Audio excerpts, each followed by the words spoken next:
Yeah, tying up the trip to Navy is a tough one. That's a really, really good football team playing at their home where they're now, I believe they've won 13 in a row at home.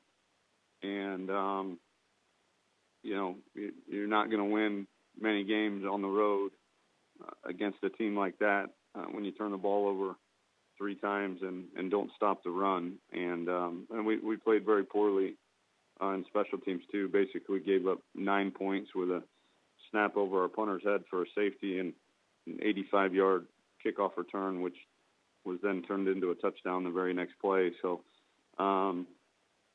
it's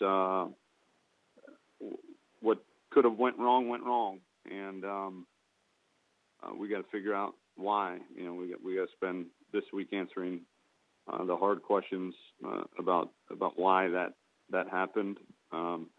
But our guys are excited. Had a very spirited practice yesterday. This is not the end of our season. We've got a long season ahead of us. All of our goals are still ahead of us, and this senior class has an opportunity to go out with back-to-back years of double-digit victories. The school record for best 2-year win total is 21.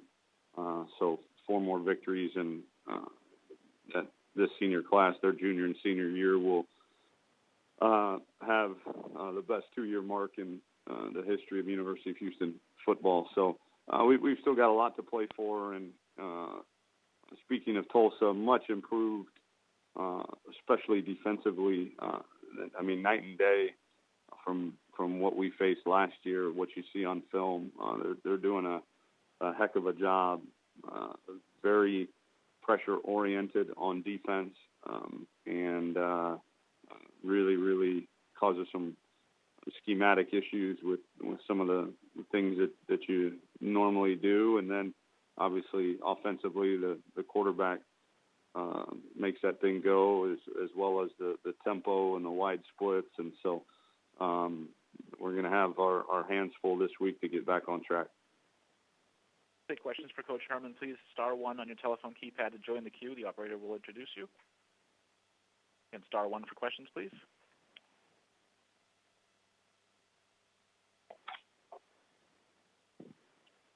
We'll take our first question from Paul Meyerberg with USA Today. There are about 100 FBS QBs from Texas. I know that Texas creates or produces more football players than any other state, so that number is probably going to be inflated no matter what. But do you have any theories, based on your experience in the state of Houston and elsewhere, why it is that high schools around here produce so many QBs? I think spring practice, definitely. One of only a few states in the country that have spring practice during high school, as well as I think the onslaught of all of the summer 7-on-7, and then that coupled with a lot of the spread up tempo offenses that you're seeing in college really had their roots in Texas high school football too. So I think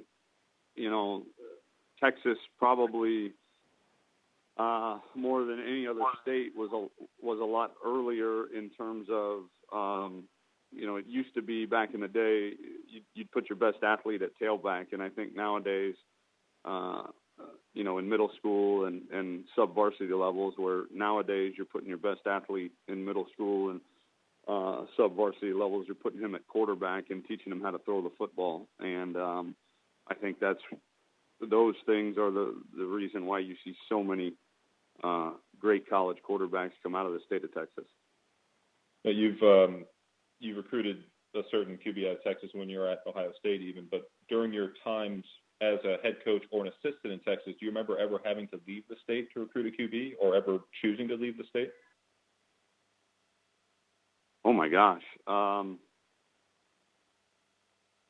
trying to think. This is my 6th stop in the state of Texas, and I think every QB that we've recruited – I take that back. At Rice, we signed a kid out of Baton Rouge, but, however far away from Houston that is, it's not very far.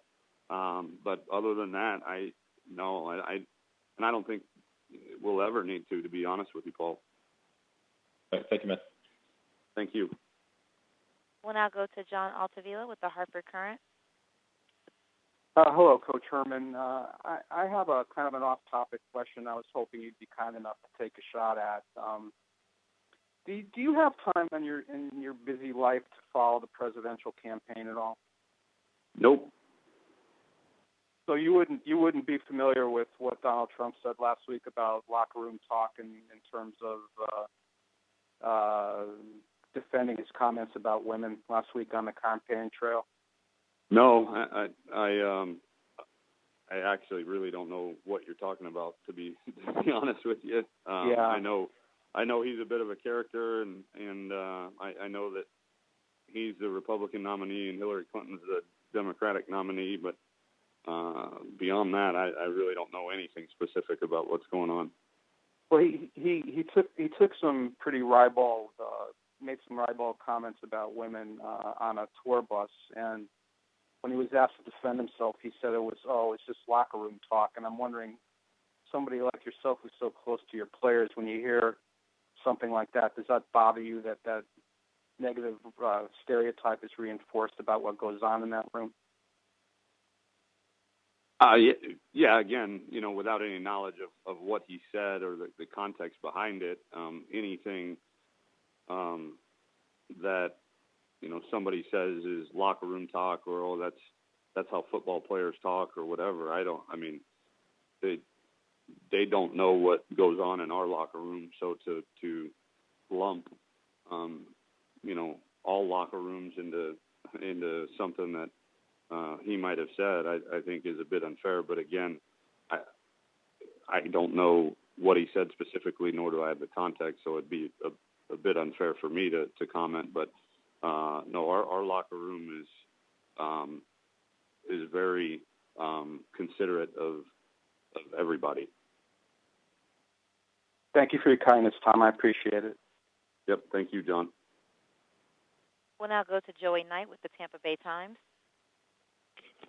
Tom, I'm just interested in your assessment of Navy quarterback Will Worth, the guy who wasn't even their starter at the start of the season. What did you think of him? I think he kicked our butt. I think he's operates that system very well, and for different reasons than a guy like Keenan Reynolds is very difficult to tackle. We had guys, very good tacklers on our team, very strong, capable tacklers, kind of bounce off of him and him gain a lot of extra yards after contact.